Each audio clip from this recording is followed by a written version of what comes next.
ಅದಕ್ಕೆ ತಾವು ಈ 223 ಜನನ ಮೇಂಟೈನ್ ಮಾಡೋಕ್ಕಾಗಲ್ಲ ಅಂತ ನಾನು ಅಂದ ಕಾಂಗ್ರೆಸ್ ಅವರ ಲೆಕ್ಕದಲ್ಲಿ ಇಟ್ಕೊಳ್ಳಿ. ಅದಕ್ಕೆ ಭಾಗ ಮಾಡಿ, ನಾವು ಸಪರೇಟ್. ಯಾಕಂದ್ರೆ ಮಾತಾಡೋಕ್ಕೆ ಅವಕಾಶ ಸಿಕ್ಕಲ್ಲ. ನಮ್ಮ MLA ಕೇಳ್ತಾ ಇರ್ತಾರೆ, ಅಲ್ಲೂ ಕೇಳ್ತಾ ಇರ್ತಾರೆ, ಅವಕಾಶನೇ ಕೊಡಲ್ಲ. ನಮ್ದು 1-0 ಅವರ್ ಬರಲ್ಲ. ಅಂದ್ರೆ ಡಿವೈಡ್ ಮಾಡ್ಬಿಡಿ. ಮಾಡಕ್ ಸಾಧ್ಯನಾ? ಮಾಡಕ್ ಸಾಧ್ಯನಾ?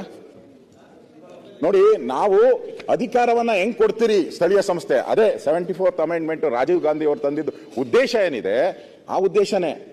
ಯಾರು ಅಲ್ಲಿ ಎಲೆಕ್ಟ್ ಆಗಿರ್ತಾರೆ ಗ್ರಾಮ ಪಂಚಾಯಿತಿ ಅಧ್ಯಕ್ಷ, ಅವನ ಪವರ್ ಕೊಡಬೇಕು. ಯಾರು ಜಿಲ್ಲಾ ಪಂಚಾಯಿತಿ ಅಧ್ಯಕ್ಷರಾಗಿರ್ತಾನೋ ಅವನಿಗೆ ಪವರ್ ಕೊಡಬೇಕು. ಯಾರು ಕಾರ್ಪೊರೇಷನ್ ಆಗಿರ್ತಾರೋ ಕಾರ್ಪೊರೇಷನ್ ಅವನಿಗೆ ಅಧಿಕಾರ ಕೊಡಬೇಕು.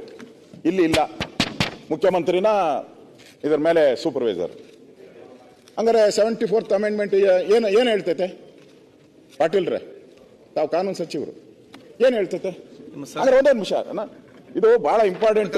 ಮರಣ ಶಾಸನ, ಬೆಂಗಳೂರಿನ ಪಾಲಿಗೆ ಇದೊಂದು ಮರಣ ಶಾಸನ, ಇವತ್ತೊಂದು ಕರಾಳ ದಿನ ಅಂತಾನೆ ನಾನು ಹೇಳಕ್ ಇಷ್ಟಪಡ್ತೀನಿ. ಅದರಿಂದ ಅಲ್ಲ, ತಪ್ಪುಗಳನ್ನ ಹೇಳ್ಬೇಕಲ್ಲ ಅವ್ರಿಗೆ, ಆವಾಗಾದ್ರೂ ಜ್ಞಾನೋದಯ ಆಗ್ತದ ಅಂತ ಅನ್ಸುತ್ತೆ. ಈಗ ಬೆಂಗಳೂರು ಮಾಡಿದೀರಾ, ಮುಖ್ಯಮಂತ್ರಿಗಳು ಅದಕ್ಕೆ ಅಧ್ಯಕ್ಷರು, ಚೇರ್ಮನ್. ಹಂಗಾರೆ ಏನ್ ಬೆಂಗಳೂರು ಏನು ಸ್ಪೆಷಲ್ಲ? ಮಂಗಳೂರು ಹಂಗಾರೆ ಏನು ಸ್ಪೆಷಲ್ ಇಲ್ಲನಪ್ಪ? ಮಂಗಳೂರು, ಬೆಳಗಾವು ಮಾಡ್ಬೇಕಲ್ಲ. ಅವ್ರಿಗೂ ಇದನ್ನೇ ಮಾಡಿ, ಇದೇ ಸಿಸ್ಟಮ್ ತಂದ್ಬಿಡಿ. ಅದನ್ನು ಅಧ್ಯಕ್ಷತೆ ಮುಖ್ಯಮಂತ್ರಿಗೆ ಕೊಡಿ. ಇನ್ನ ಅವನು ಈಗ ನೀವು ಬೆಂಗಳೂರಿಗೆ ಮಾಡ್ಬಿಟ್ರೆ ಎಲ್ಲರೂ ಹೇಳ್ತಾರೆ ಬೆಂಗಳೂರು ಅಂತ. ಅದಕ್ಕೂ ಮಾಡಿ, ಬೆಳಗಾವಿಗೂ ಮಾಡಿ, ಗುಲ್ಬರ್ಗಾಗೂ ಮಾಡಿ. ನಾನೇ ಖರ್ಗೆ ಅವ್ರು ಬುದ್ಧಿವಾದ ಹೇಳಿದ್ದಾರೆ DK ಶಿವಕುಮಾರ್ ಅವ್ರಿಗೆ. ಅದೇನೋ ಹೇಳ್ದ, 5,000 ಕೋಟಿನಾ ಏನು, 5,000 ಕೋಟಿ 5,000 ಕೋಟಿ ಕೊಟ್ಟೆ ಅಂತ ಯಾಕಪ್ಪ ಹೇಳ್ತೀಯ ನೀನು? ದೊಡ್ಡದಾಗಿ ಹೇಳ್ತೀಯಲ್ಲ ನೀನು. 5,000 ಅಲ್ಲ, 50,000 ಕೋಟಿ ಕೊಟ್ರೆ ನಮ್ದು ಏನು ನಿಮ್ಮ ಮಟ್ಟಕ್ಕೆ ನಾವು ಬರಕ್ಕಾಗಲ್ಲ. ಎಲ್ಲ ಮೈಸೂರಲ್ಲೇ ಪ್ರಾರಂಭ ಮಾಡ್ತೀರಾ, ಎಲ್ಲ ಮೈಸೂರಲ್ಲೇ ನಿಮ್ಮ ಹಣ ಎಲ್ಲ ಬಿದ್ದೋಗ್ತೈತೆ. ಅಲ್ಲಿಂದ ದಾವಣಗೆರೆ ಬರೋ ಅಷ್ಟೊತ್ತಿಗೆ ನಮ್ಮ ಕತೆ ಮುಗ್ದೋಯ್ತು. ನಮ್ಮ ರಾಷ್ಟ್ರೀಯ ಅಧ್ಯಕ್ಷರಾದಂತಹ ಸನ್ಮಾನ್ಯ ಖರ್ಗೆ ಅವರ ಕಾಂಗ್ರೆಸ್, ನಿಮ್ಮ ರಾಷ್ಟ್ರೀಯ ಅಲ್ಲ, ನಮ್ಮ ರಾಷ್ಟ್ರೀಯ ಕಾಂಗ್ರೆಸ್. ನನಗೂ ಒಂದೇ ನಿಮಿಷ ಅಶೋಕ್ ಸರ್, ಯಾವ ಕಾಂಗ್ರೆಸ್ ಬಂದ್ರಿ? ನಮ್ಮ ಅಧ್ಯಕ್ಷ ಅಂತ ಇದ್ದೀರಲ್ಲ. ಈಗ ನಮ್ಮ ಯಾರು ಝಡ್ ಅವ್ರು ಎಯಿಂದ ಝಡ್ ಔಟ್ ಅವ್ರೆ. ಅವರು ಜನತಾದಳ, ಇನ್ನ ಜನತಾದಳದಲ್ಲಿ 4-5 ಇದಾಯ್ತಲ್ಲ, ಎಲ್ಲ ಆಗಿ ಕಾಂಗ್ರೆಸ್ಗೆ ಬಂದವ್ರೆ. ನನಗೆ ಖರ್ಗೆ ಅವ್ರು ಯಾಕೆ ನಮ್ಮವರು ಅಂತ ಹೇಳಿದ್ರೆ, ಒಂದು ನಿಮಿಷ ಸಮಯ ಕೊಟ್ರೆ, ನಾನು ಅವಾಗ ಗೊತ್ತಿಲ್ಲ ಹೆಲ್ತ್ ಮಿನಿಸ್ಟ್ರೇನೋ ಆಗಿದ್ದೆ, ಅವಾಗ ಹೆಲ್ತ್ ಟ್ರಾನ್ಸ್ಪೋರ್ಟೋ ಇದ್ದೆ. ನಾನು ವಿಧಾನಸೌಧದಲ್ಲಿ ಇದ್ದೆ. ಖರ್ಗೆ ಅವರು ಅಪೋಸಿಷನ್ ಲೀಡ್ರು ಖರ್ಗೆ ಅವರು ಮಧ್ಯಾಹ್ನ ಊಟಕ್ಕೆ ಬಿಟ್ಟಾಗ ಮನೆಗೆ ಹೋಗಿದ್ದಾರೆ. ಅವರು ಸದಾಶಿವನಗರ ಮನೆಗೆ ಹೋಗಿದ್ದಾರೆ. ಅವತ್ತು ನನ್ಗೆ ಗೊತ್ತಿಲ್ಲ, ಹುಟ್ಟಿದಬ್ಬ ಅವತ್ತು. ನಂದು ಫ್ಲೆಕ್ಸ್ಗಳು ಇಲ್ಲಿಂದ ಹಾಕ್ಬಿಟ್ಟಿದ್ದಾರೆ, ಯಾರು ಹಾಕಿ ಗೊತ್ತು, ಇಲ್ಲಿಂದ ಅಲ್ಲಿವರೆಗೂ ಹಾಕೊಂಡು ಹೋಗ್ತಿದ್ದಾರೆ, ನಮ್ಮ ಮನೆವರೆಗೂ ಹಾಕೊಂಡು ಹೋಗ್ತಿದ್ದಾರೆ. ನನ್ನ ಫ್ಲೆಕ್ಸ್ ನಿಲ್ಸಿತ್ತಲ್ಲ ದೊಡ್ಡದೊಂದು, ಅದು ಬಿದೌಟಿದೆ.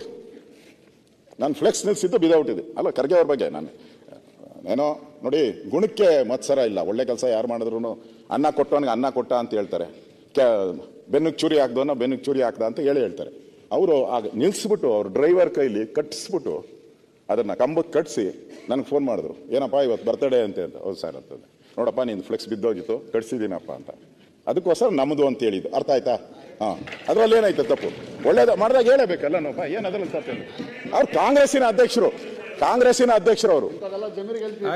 ಖರ್ಗೆ ಅವ್ರಿಗೆ ಪ್ರಧಾನಿ ನರೇಂದ್ರ ಮೋದಿ ಅವರು ಗೌರವ ಕೊಡ್ತಾರೆ. ಗೌರವ ಕೊಟ್ಟಿದ್ದಾರೆ, ಪ್ರಶ್ನೆನೇ ಇಲ್ಲ. ನಾನು ಹೇಳೋವಂಥದ್ದು, ಅವರೇ ಕಾಂಗ್ರೆಸ್ ಅಧ್ಯಕ್ಷರೇ ಇವ್ರಿಗೆ ಹೇಳಿದ್ದಾರೆ, ನಿಮ್ಮ ಅಭಿವೃದ್ಧಿ ಎಲ್ಲ ಇಷ್ಟೇನಪ್ಪ ಅಂತ ಹೇಳಿ. ಇವತ್ತು ನಾನು ವಿಧೇಯಕಕ್ಕೆ ಬರ್ತಾ ಇದ್ದೀನಿ. ಈ ವಿಧೇಯಕದಲ್ಲಿ ಏನು, ಮೇಯರ್ ಅವರಿಗೆ ಏನು ಅಧಿಕಾರ ಎಲ್ಲ ಹೊರಟೋಗಿರುತ್ತೆ. ನಿಮ್ದೆಲ್ಲ ಮೀಟಿಂಗು ನೀವು ಮಾಡಿದ್ರೆ, ಈಗಲೇ ನಾವು ಮಾಡೋಕ್ಕಾಗ್ತಾ ಇಲ್ಲ ಮೀಟಿಂಗು. ಮುಖ್ಯಮಂತ್ರಿಗಳು ನಮ್ಮ ಕೈಲಿ ಸಭೆ ನಡೆಸೋಕ್ಕಾಗ್ತಾ ಇಲ್ಲ. ಒಂದು ಕಡೆ ಕಾರ್ಪೊರೇಟರ್ಗಳೆಲ್ಲ ಹೇಳ್ತಾ ಇದ್ದಾರೆ, ಎಲ್ಲ ಪವರ್ಸನ್ನು ನೀವೇ ತಗೊಂಡ್ಬಿಟ್ಟಿದ್ದೀರಾ, ಇನ್ನು ನಮಗೇನು ಅಧಿಕಾರ ಏನು ಅನ್ನೋ ಮಟ್ಟಕ್ಕೆ ಬಂದಿದ್ದಾರೆ. ಅಂದರೆ ಒಂಥರ ಕಾನೂನನ್ನ ಉಲ್ಲಂಘನೆ ಆಗಿದೆ. ಈಗ ನೀವು ತಂದಿದ್ದೀರಾ, ಸದುದ್ದೇಶ ಇರ್ಬೋದು. ಆದರೆ ಈಗ ಡೆಲ್ಲಿಯಲ್ಲಿ ಮಾಡಿದ್ರು, ಡೆಲ್ಲಿಯಲ್ಲಿ 3 ಮಾಡಿದ್ರು. ಆ 3 ನಾಮ ಆಗೋಯ್ತು, 3 ನಾಮ ಆಯಿತು, ಹೋಯ್ತು. ತಿರುಗಿ ಮತ್ತೆ ಒಂದೇ ಡೆಲ್ಲಿ ಆಗಿದ್ದಾರೆ. ತೊಗಲಕ್ ದರ್ಬಾರು, ಅಲ್ಲಿ ಮೇಯರ್ ಇದ್ದಾರೆ. ನಿಮ್ಮ ಸ್ಪೆಷಲ್ ಎಂಟ್ರೆನ್ಸ್ ಯಾವುದು ಇಲ್ಲ. ಮುಖ್ಯಮಂತ್ರಿದು ಉಪಮುಖ್ಯಮಂತ್ರಿದು ಯಾರು ಎಂಟ್ರೆನ್ಸ್ ಇಲ್ಲ ಅಲ್ಲಿ. ಅಲ್ಲಿಲ್ಲ. ಈಗ ಅಲ್ಲೂ ಫೇಲ್ಯೂರ್ ಆಗಿದೆ. ಇಲ್ಲಿ